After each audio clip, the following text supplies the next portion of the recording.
और अब की बार की जो शिवरात्रि आ रही है, बाबा देवाधिदेव महादेव की बड़ी कृपा है उसमें, बहुत करना। 25 तारीख को प्रदोष और 26 तारीख को शिवरात्रि। अब जरा प्रदोष के पर्यांत की, प्रदोष के बाद की बिल्कुल लगी हुई पीठ से जो शिवरात्रि होती है, वो शिवरात्रि अगर उस शिवरात्रि का व्रत, साधना, तप, भजन संसार का मनुष्य कर लेता है तो जिंदगी में उसने कोई व्रत किए ना किए हो, अगर एक व्रत शिवरात्रि का, प्रदोष की पीठ से लगी हुई शिवरात्रि का अगर कर लेता है तो उसको पूरे जीवन के व्रत का पुण्य फल प्राप्त हो।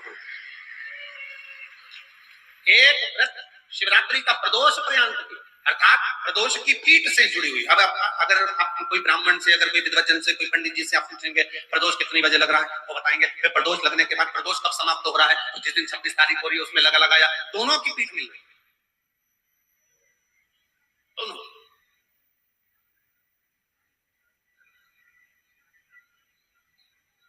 करो व्रत।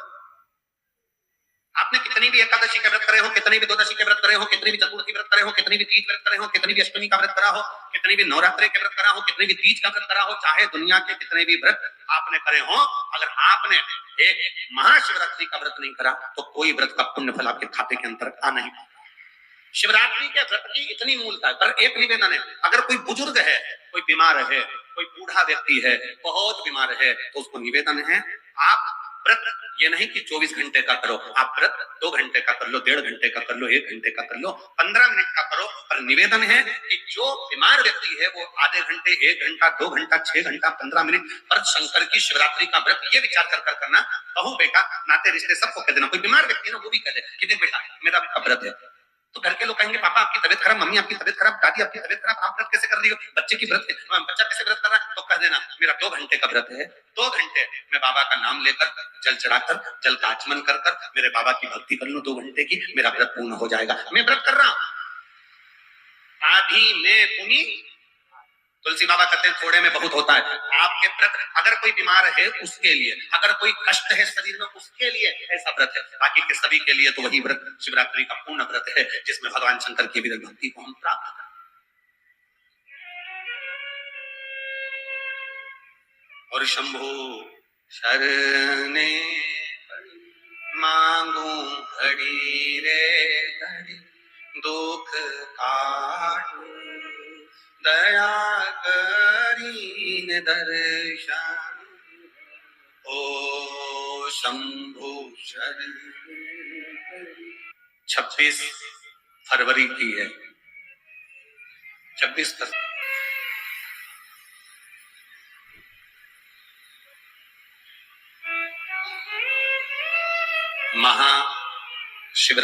महाशिवरात्रि 26 फरवरी की है, 26 तक। और प्रदोष कब का है, जम के बोलो जरा, 25 फरवरी। 25 फरवरी को भी शाम के समय प्रदोष काल में बाबा का दीप लगाइए, प्रार्थना करिए और 26 तारीख का व्रत करिए बिना संकोच। और जिसके घर में शंकर भगवान के व्रत के लिए अगर झगड़ा हो रहा है तो निवेदन है व्रत बिल्कुल मत करें।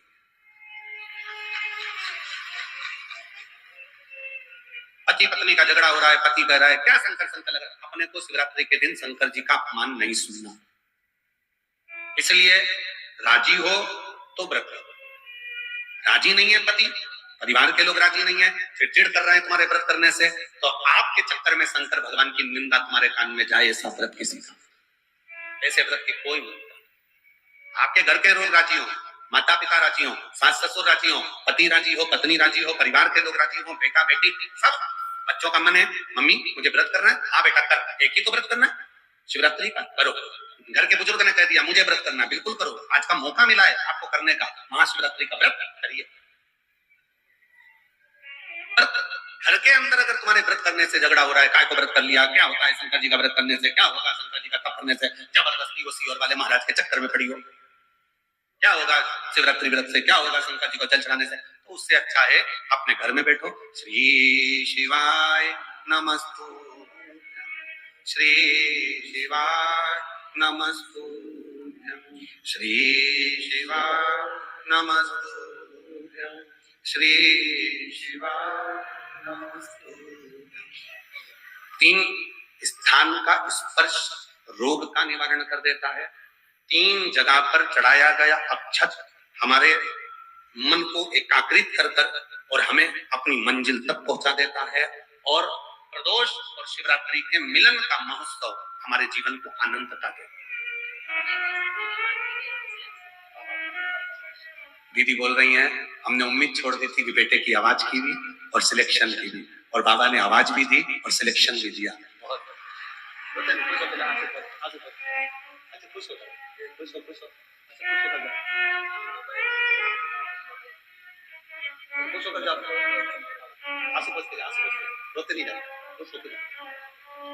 और हमने पहले भी कथा में कहा, एक ताली, दूसरा थाली, तीसरा प्याली, ये व्यक्ति को बहुत जल्दी बर्बाद कर देती है।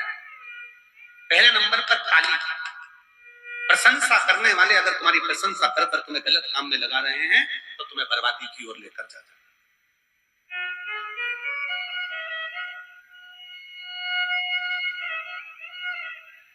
प्रशंसा करने वाले अगर तुम्हें प्रशंसा करके धर्म में लगा दे, सत्कर्म में लगा दे, भजन में लगा दे, कीर्तन में लगा दे, कथा में लगा दे, तो समझ लेना कि तुम्हारा कल्याण हो रहा है। पर प्रशंसा करने वाले ताली बजाकर प्रशंसा कर कर कर तुम्हें अगर गलत काम में लगा रहे हैं तो वो श्रेष्ठ थाली में। पहले नंबर पर ताली, दूसरे नंबर पर थाली। जिसको घर का भोजन अच्छा ना लग रहा हो और होटल का भोजन अच्छा लग रहा हो, समझ लेना कि धीरे धीरे तुम्हारा बर्बादी का सिरा चालू हो चुका है। घर के भोजन में जो सुख है बाहर के भोजन में सुख उत्पन्न नहीं हो सकता। जो घर के भोजन में आनंद है, घर के भोजन में जो सुख है, घर के भोजन में जो आनंद है, वो बाहर के भोजन में प्राप्त नहीं हो सकता। 3 स्थान शिवलिंग पर वर्णित है कि ये 3 स्थान का जब स्पर्श करते हैं तो आप कितने भी रोग से ग्रसित क्यों ना, आप कितने भी रोग से घिरे क्यों ना, 3 स्थान का स्पर्श करने से आपको एक अलग से ऊर्जा प्राप्त होती है। और आपके शरीर में कितना भी कंपन हो रहा हो, कितनी भी कमजोरी हो रही हो, कितना भी दर्द हो रहा हो, कितना भी कष्ट हो रहा हो, 3 स्थान शिवालय में शिवलिंग के जगह पर बताए गए हैं। उन स्थानों का स्पर्श करने से शरीर में एक ऊर्जा आती है, शरीर में एक बल उत्पन्न होता है, एक ऊर्जा आती है। शरीर के अंतर्गत एक ऊर्जा का संचार होता रहता है। अब उस शिवलिंग को अपन समझेंगे, सभी लोग जरा स्मरण करेंगे। शिवलिंग के अंतर्गत 3 स्थान ऐसे बताए गए हैं जो हमारे को एक बल देते हैं, हमारे भीतर की ऊर्जा उत्पन्न करते हैं। हमारे अंदर कितनी भी कमजोरी होगी, अगर आपने वो 3 स्थान पर हाथ का स्पर्श कर कर पंचाक्षर मंत्र नमः शिवाय या षडाक्षर मंत्र ओम नमः शिवाय या श्री शिवाय नमस्तुभ्यं का स्मरण किया है, तो वो स्थान का स्पर्श करते ही आपके अंदर एक ऊर्जा, एक एनर्जी, एक बल आपके अंतर्गत आता चले जाएगा, एक ऊर्जा आपके अंतर्गत आती चली जाएगी। 3 स्थान, पहला जो ये जलाधारी बनी हुई है, ये जो गोल जो भाग आता है, जलाधारी में जो भी गोल भाग है वो गोल भाग का हाथ से स्पर्श करना, अर्थात जो माता जी का हस्त कमल है, पार्वती जी का, वो जो गोल जलाधारी है जिसपे शिवलिंग रखा हुआ है, वो गोल जलाधारी, ये जो चरण है जहां से पानी बहकर जाता है उस स्थान पर नहीं, जहां गोल भाग है उस गोल भाग पर अपने सीधे हाथ का स्पर्श करना और श्री शिवाय नमस्तुभ्यं का जाप या पंचाक्षर मंत्र या षडाक्षर मंत्र ओम नमः शिवाय का जाप करना, पहला।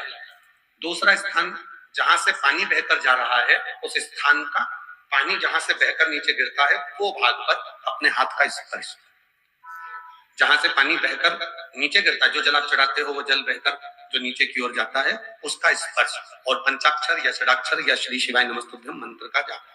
फिर तीसरा स्थान बताया कि शिवलिंग में किसी भी स्थान पर अपनी हथेली का स्पर्श, केवल हथेली का स्पर्श, उसमें उंगलियों का स्पर्श नहीं, केवल हथेली का स्पर्श, और पंचाक्षर या षडाक्षर या श्री शिवाय नमस्तुभ्यं मंत्र का जाप। ये 3 स्थान ऐसे बताए हैं कि आपके शरीर में अगर बिल्कुल बिल्कुल भी इतनी एनर्जी नहीं है कि आप 2 कदम चल सकते हैं, तो शंकर के मंदिर में, शिवालय में जाकर ये 3 स्थान का स्पर्श करिए।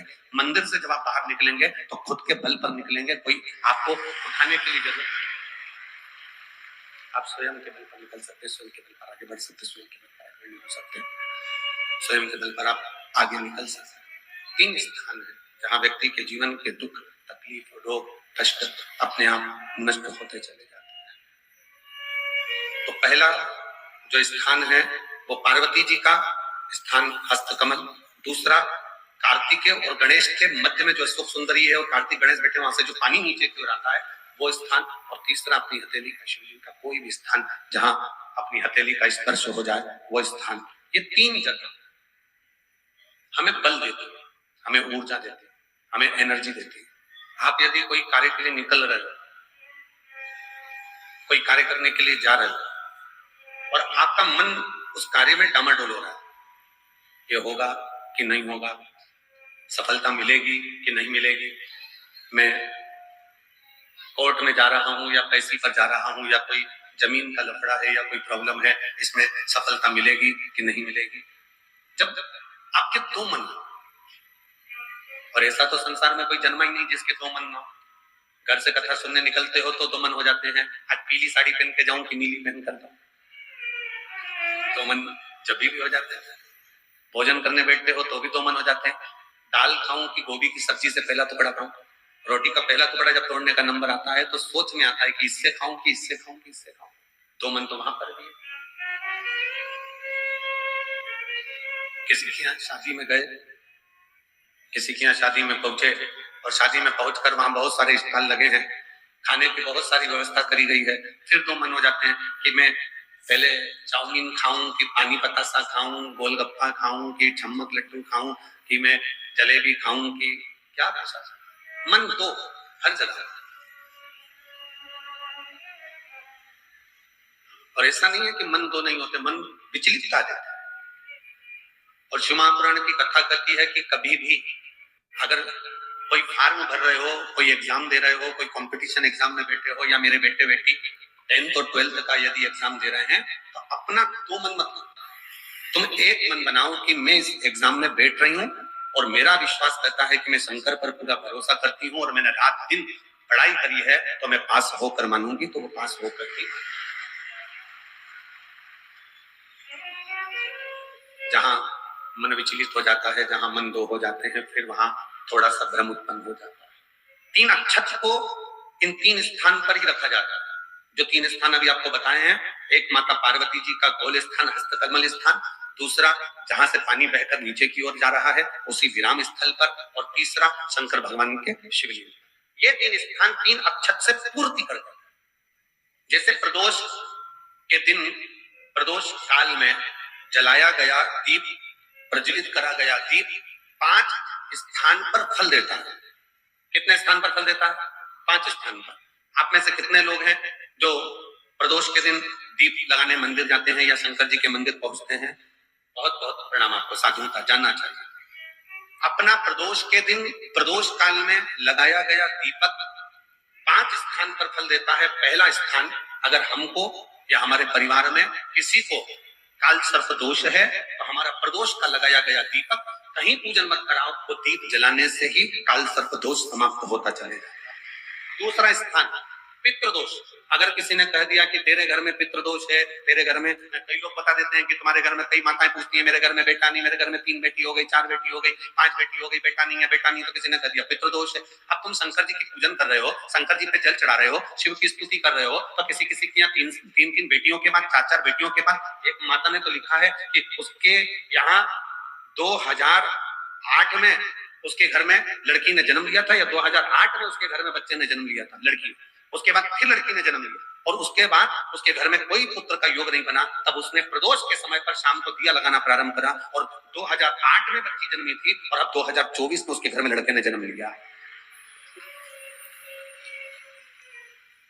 2024 में उसके घर में पुत्र ने जन्म लिया, वो बेटी होगी यहाँ पर कहीं ना कहीं, जिसके घर में बेटे, पहले की लड़की हुई, फिर 2 जुड़वा लड़की हुई, जुड़वा लड़की में से एक लड़की शांत हो गई, फिर आखिरी में बच्ची के कारण बस संतान प्राप्ति का योग नहीं बना, आखिरी में उसने फिर पुनः भगवान शंकर के प्रदोष काल में दीप जलाना प्रारंभ किया। कि प्रदोष काल का लगाया गया दीपक प्रदोष काल, प्रदोष के दिन, प्रदोष काल का जो दीपदान होता है वो सरल नहीं होता, वो सहज नहीं होता।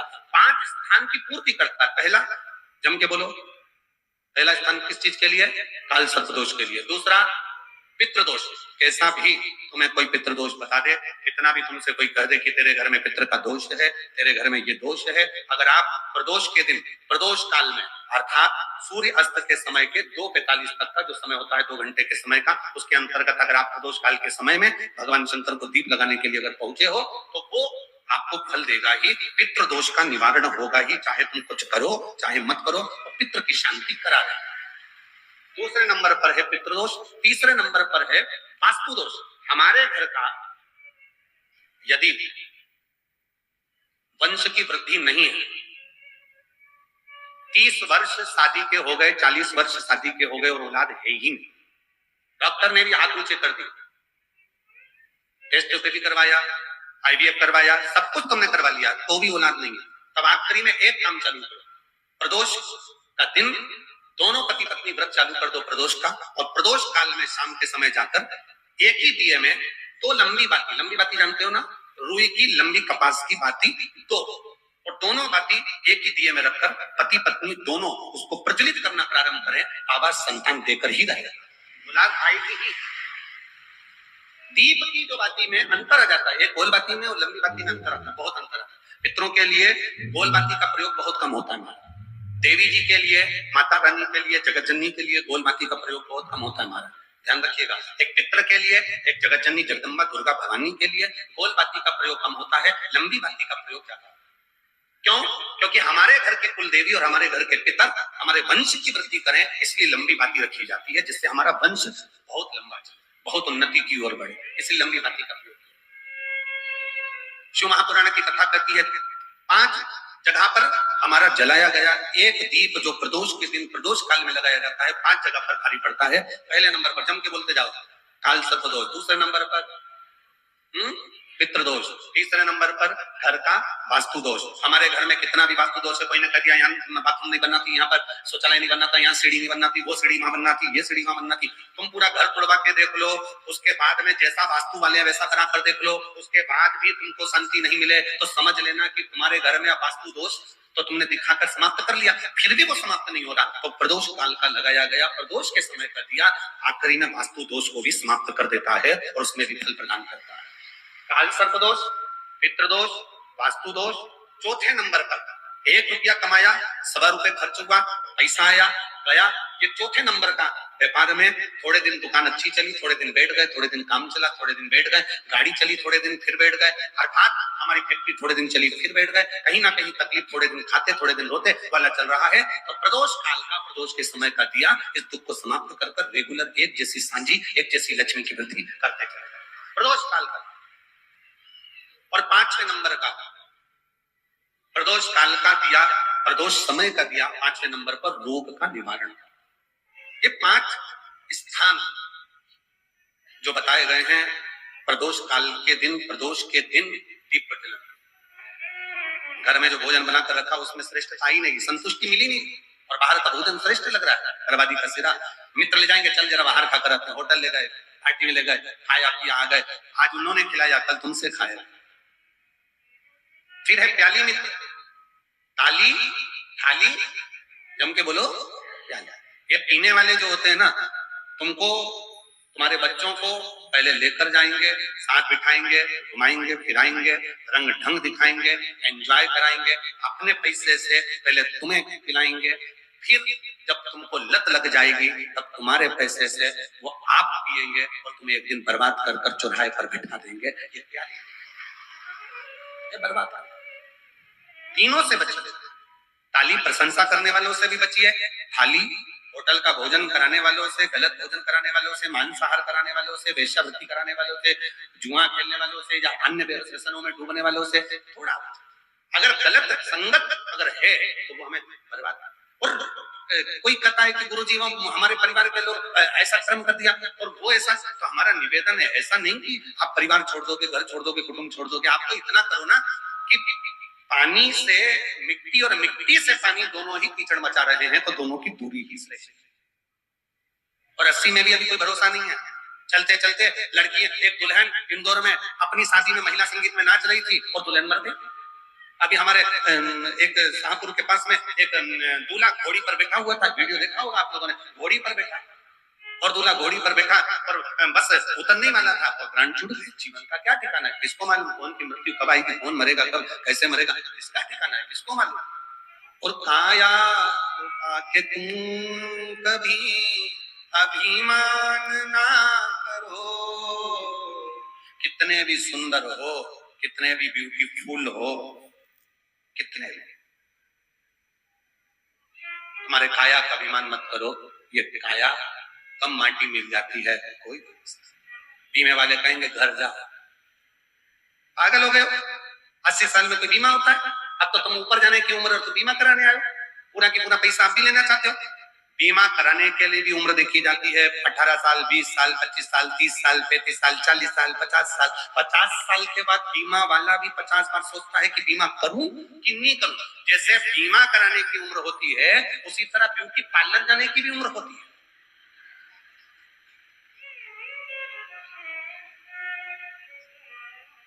कोई 85 साल की, हाथ थर-थर कांपे, मुंडे से पूरा सोफा सेट निकल गया,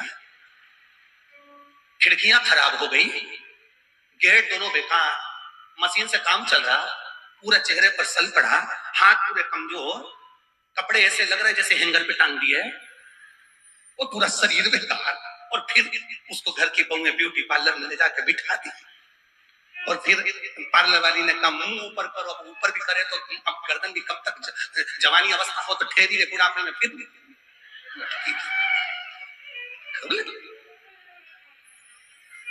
अब पार्लर वाली ने बेचारी ने चेहरे पर मेकअप करना चालू करा। हमारी सास का मेकअप कर दो, हमारी दादी सास से मेकअप करो, तो एक एक्स्ट्रा लड़की बुलाई कि इसकी खाले से खींच खींच के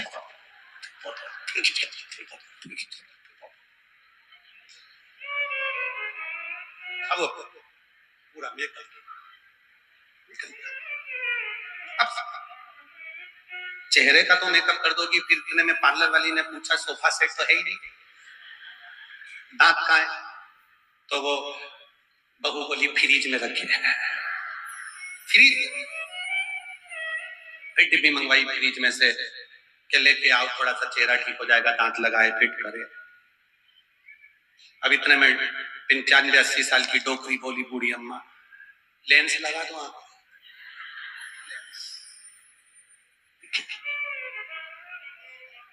बीमे की भी उम्र होती है, ब्यूटी पार्लर की भी उम्र होती है, उसी तरह से महापुराण सुनने की भी उम्र होती है। सुनो, काया अभिमान ना करो, माटी में मिल जाती ये काया कभी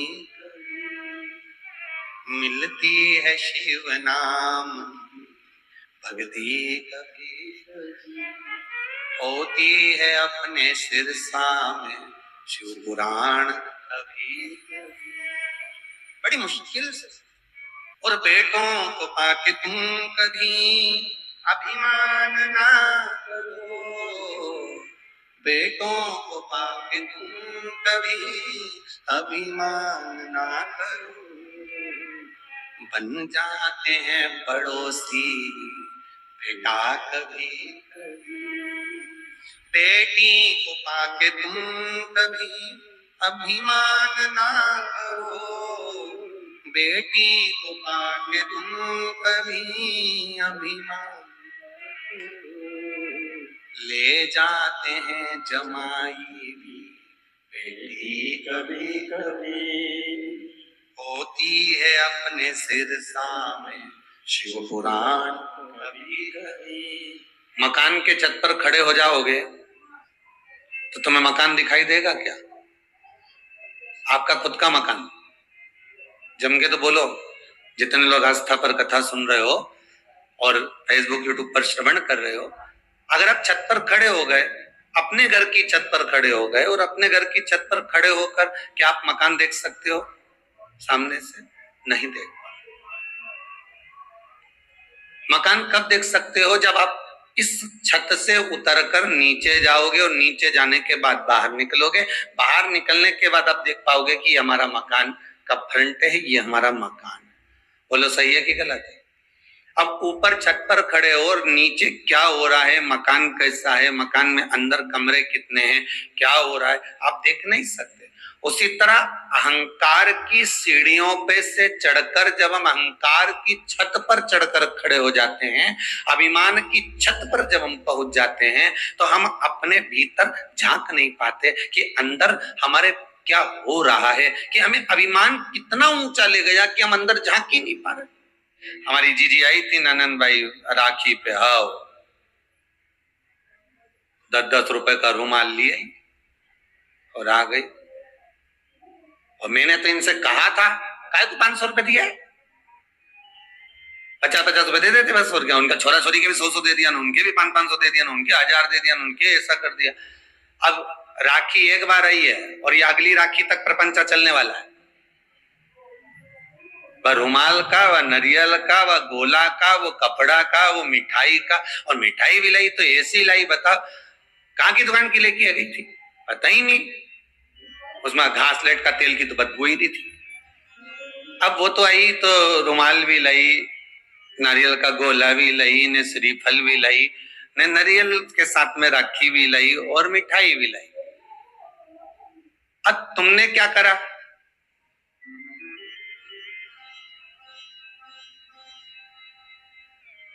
चलो एक बात आज आपसे कोई पूछे कि सरल भाषा में आपसे किसी ने पूछ लिया कि जी जब बहन भाई के घर में राखी बांधने के लिए आती है, जब बहन भाई के घर रक्षाबंधन पर आती है तो मिठाई क्यों लाती है? वो नारियल लाए, गोला लाए ना लाए, रुमाल लाए ना लाए, पर मिठाई तो लाती है। राखी लाएगी, मिठाई लाएगी, तो मिठाई क्यों लेकर आती? का गुरुजी मुंडा मीठा करना है, मुख मीठा करना है, इसके लिए नहीं। मिठाई लाने का कारण क्या है? जब हमारे यहाँ हमारी बहन आवे, हमारी बुआ आवे, तो मिठाई क्यों लेकर आती है, उसका कारण क्या है? ये तो अब पकवान अब हो गए कि आप लड्डू ला रहे हो ने पेड़ा ला रहे हो। पहले तो घर से बना कर ले जाती थी, हलवा बना कर ले गई, सीरा बना के ले गई, घर का लड्डू बना के ले गई, नहीं तो गुड़ की खोड़ी बना कर ले जाती थी, है?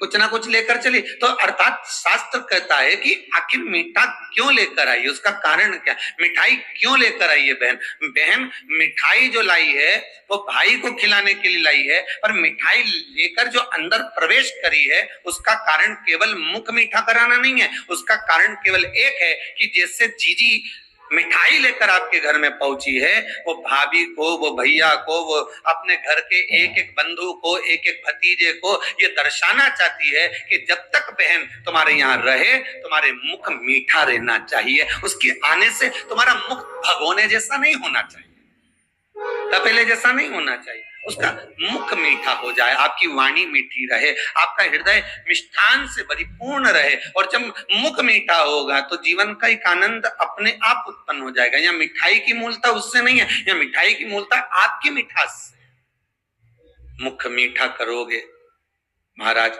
ये एक अलग प्रसंग है कि आपने मुख मीठा किया, ये एक अलग प्रसंग है कि आपने मिठाई उसको खिलाई है। पर मिठाई खिलाने की जगह बस केवल मिठाई का दर्शन ही हो जाए ना, तो उसमें समझ जाना कि मिष्ठान रखना है हमको। जब तक ननंद रहे, जब तक भांजा भांजी रहे, जब तक परिवार के लोग बुआ भतीजा जो भी रह रहे हैं, जब तक रहे तब तक 4-5 दिन हमारे को अपना मुख मीठा रखा। उसको मैंने सोना की अंगूठी दिलाई, उसको मैंने ये दिलाया, और आप सोचो कि कुछ दिलाकर अगर आप प्रेम प्राप्त करना चाहोगे तो वो प्रेम नहीं मिलेगा। व्हाट्सएप पे एक मैसेज था कि दर्पण पर पारा चढ़े तब मुख दिखे, और किसी को मुख दर्पण में देखने का कह दो तो आदमी का पारा चढ़ जाए। अपनी अपनी गलतियों को जरा रोज प्रतिदिन 4-5 गलती रोज निकालो, अपनी प्रतिदिन निकालना अपनी गलती, 5 गलती तो कम से कम रोज की निकालो कि आज मैंने कौन कौन सी गलती करी, आज मैंने उसको अपशब्द कहा, आज मैंने अपने भीतर कल कथा में था कि उपवास अगर करना है, व्रत अगर करना है तो केवल शरीर से नहीं करना, अपने मन से भी हमको व्रत करना कि मैं कुछ गलतियां ना छाट पाऊं, किसी के भीतर कोई ऐसी चीज ना देखूं कि मेरे व्रत खंडित हो जाए, नहीं है हमारा। कितना सुंदर कहा है माताओं के लिए भी और पुरुष वर्ग के लिए भी कि जब जब आप किसी व्रत को करते हो, एकादशी का व्रत करो, चाहे प्रदोष का व्रत करो, चाहे पूर्णिमा का व्रत करो, चाहे चतुर्थी का व्रत करो, चाहे तीज का व्रत करो, चाहे हरताली का व्रत करो, छोटी तीज, बड़ी तीज, सतुआ तीज, तुम्हारी मर्जी पड़े, छठ का आदि जितने भी व्रत बताए, उस व्रत में एक चीज आप किताब में जरूर पढ़ना। आपके पास तो व्रत की किताबें होंगी, उन किताबों में पढ़ना। उसमें लिखा है कि एकादशी का व्रत करो तो रात्रि को जागरण करो। बोलो लिखा कि नहीं लिखा? भगवान का भजन करो। प्रदोष का व्रत करो तो प्रदोष के दिन जागरण करो। पूर्णिमा का व्रत करो तो पूर्णिमा के दिन जागरण करो। हरताली का व्रत करो तो हरताली का जागरण करो। तीज का व्रत करो तो तीज का जागरण करो। क्यों लिखा कि जागरण करो?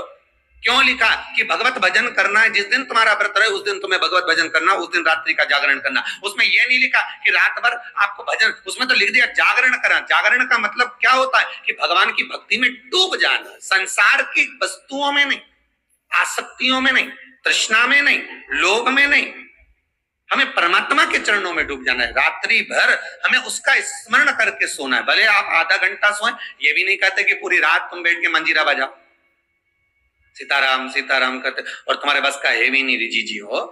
फालतू की बात हम के भी दें और तुम सोचो कि कर लो तो तुम करो भी नहीं हो, कहीं का बोल देते हो। हाँ ये जरूर है कि कहीं का महाराज बोल दे कि बस रात भर मंजीरा बजा के सीताराम कहेगी तो अंडा जरूर निकलेगा, तो तुम जरूर कर लो। फिर कर। जिस व्रत को स्त्री और पुरुष कर रहे हैं उस व्रत के दिन रात्रि के समय सोने से पहले कम से कम आधा घंटा तो भगवान का नाम ले लो। कितना घंटा? अरे बोलो तो जम के आधा घंटा बहुत।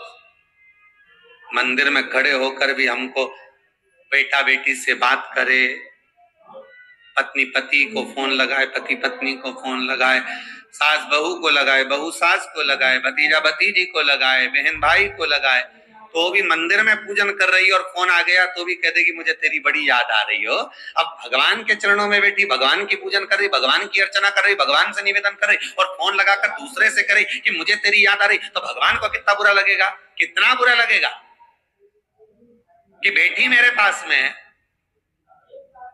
अरे पति पत्नी दोनों साथ में बैठे हुए हैं और दोनों आज विचार कर कर बैठे हैं कि अपन दोनों बात करेंगे, और इतने में पत्नी ले और व्हाट्सएप खोल के बैठ जाए, मोबाइल लेके बैठ जाए, या पति मोबाइल लेकर बैठ जाए, तो पत्नी को बुरा लगेगा कि नहीं लगेगा? अरे ईमानदारी से तो बोलो, लगेगा ना। और अगर पत्नी व्हाट्सएप चला रही है, पत्नी अगर मोबाइल चला रही है तो पति को बुरा लगेगा। उसी तरह तुम परमात्मा के पास जाकर अगर बैठे हो, मेरे शंकर के पास जाकर बैठे हो, मेरे ओघड़दानी शिव के पास में जाकर बैठे हो, तो जितनी देर तुम शंकर के पास में बैठो उतनी देर तुम्हारा मोबाइल से मतलब है तुम्हारा मन कहीं और नहीं जाना चाहिए। एक संत ने बड़ी सुंदर बात की, एक बहुत सुंदर वैश्य, बहुत सुंदर, उसके नैन बड़े बड़े हैं, उसकी नासिका बड़ी सुंदर है, उसके अधर बड़े सुंदर, उसके कर्ण बड़े सुंदर, उसके कपोल बड़े सुंदर, उसके केश बड़े सुंदर। संत के पास खबर पहुंची, संत निकल कर जा रहे थे, तो संत ने कहा कि आप कह रहे हो कि इतनी सुंदर है, पर मुझे लगता है कि मेरे त्रिकालदर्शी से ज्यादा सुंदर नहीं हो। संत ने कहा चलो हम भी चलकर देख लेते हैं, पर हम उसके घर के अंदर प्रवेश नहीं करेंगे, बुलाओ उसको बाहर। वैश्या को बाहर बुलाया गया।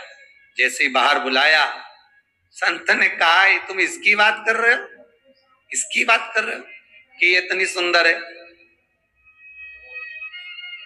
संत ने कहा व्यक्ति कितना भी सुंदर हो, चाहे उसके चेहरे पे हीरे लटक रहे। संत बोला पर इसकी जो परछाई है वो तो काली ही है। संत बोले इसकी परछाई गोरी है क्या?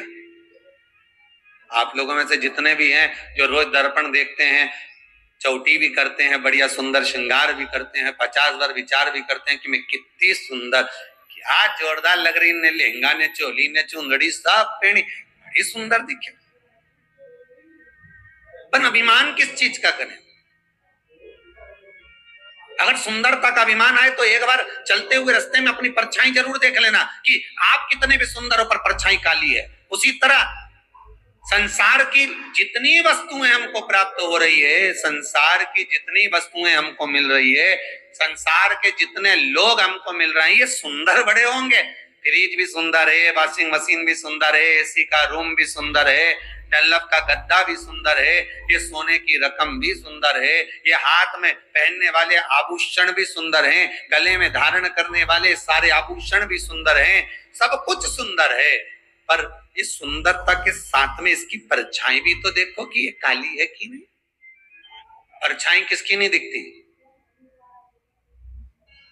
एक समय, एक पल, एक घड़ी, एक क्षण प्रतिदिन हर मनुष्य को प्राप्त होता है जिस समय पर मनुष्य की परछाई नहीं दिखती है।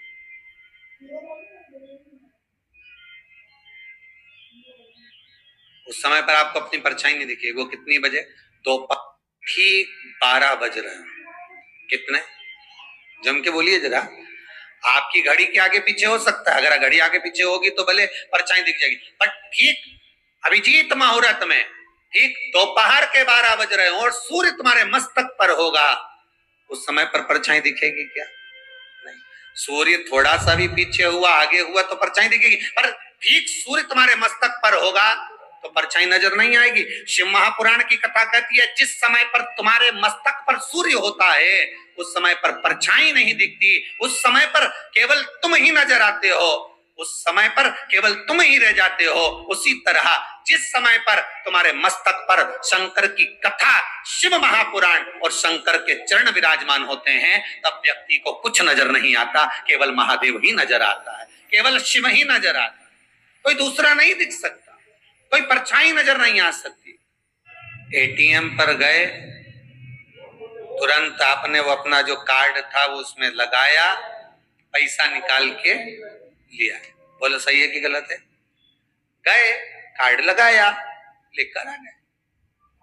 तो कई लोगों ने एक प्रश्न लिखकर भेजा, गुरुदेव भगवान को भी एटीएम जैसा होना चाहिए।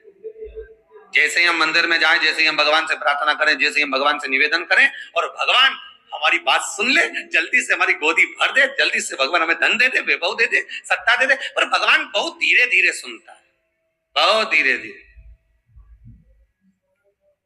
कारण क्या है? शिव महापुराण की कथा कहती है कारण एक है, भगवान देखता सब कुछ है, मेरा मालिक, मेरा दातार, मेरा दयालु, मेरा कृपालु, मेरा दानी दातार देखता सब कुछ है, सब कुछ देखता।